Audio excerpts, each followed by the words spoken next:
उसका ये किन प्रकारेण 100 गुना करके देता हूँ। कितना? 100 गुना करके देता हूँ।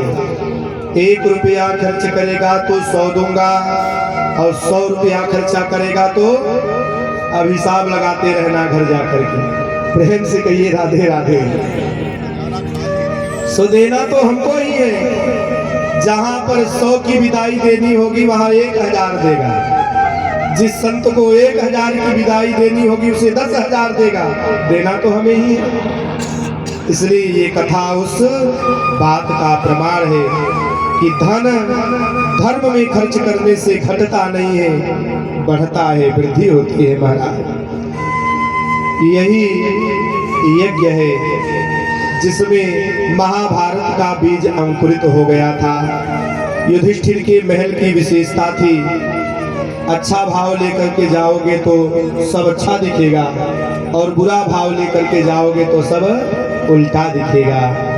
दीवाल में दरवाजे का और दरवाजे में दीवाल का दर्शन होने लगा।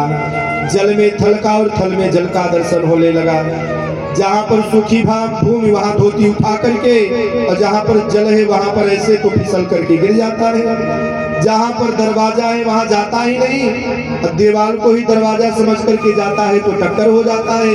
ऊपर से देख रही थी द्रौपदी, होगा क्यों नहीं, अंधे के अंधा ही तो पैदा होता है।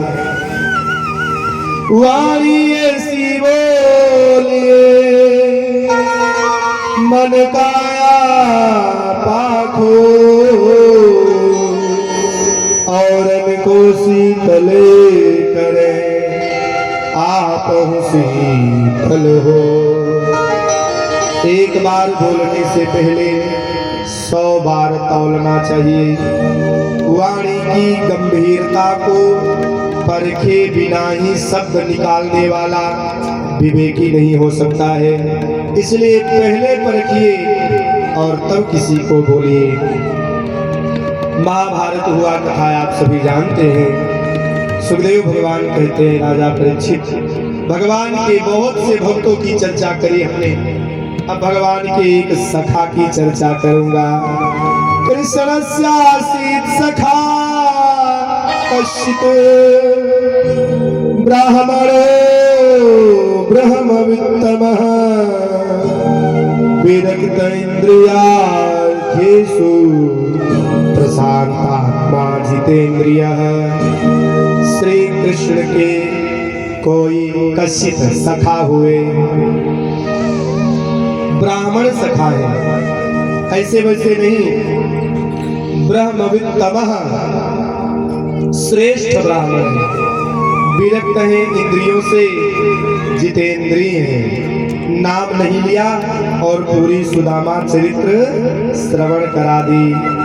भागवत में सुखदेव भगवान ने 2 लोगों का नाम नहीं लिया, राधा रानी का और सुदामा जी महाराज का। क्यों? सुखदेव भगवान कहते हैं राधा और सुदामा 2 ऐसे तत्व हैं, इनका नाम लेते ही मूर्छा 4 मास को भवे, 6 महीने की मूर्छा आ जाती है, समाधि आ जाती है, और समय तो केवल 7 दिन का है। मैं समाधि में चला जाऊंगा तो भगवत तत्व का उपदेश राजा परीक्षित को कौन देगा? इसलिए नाम नहीं लिया और पूरी राधा का और सुदामा का चरित्र सुना दिया। सुदामा गरीब है, दरिद्र नहीं है, धन्य है। गरीब में और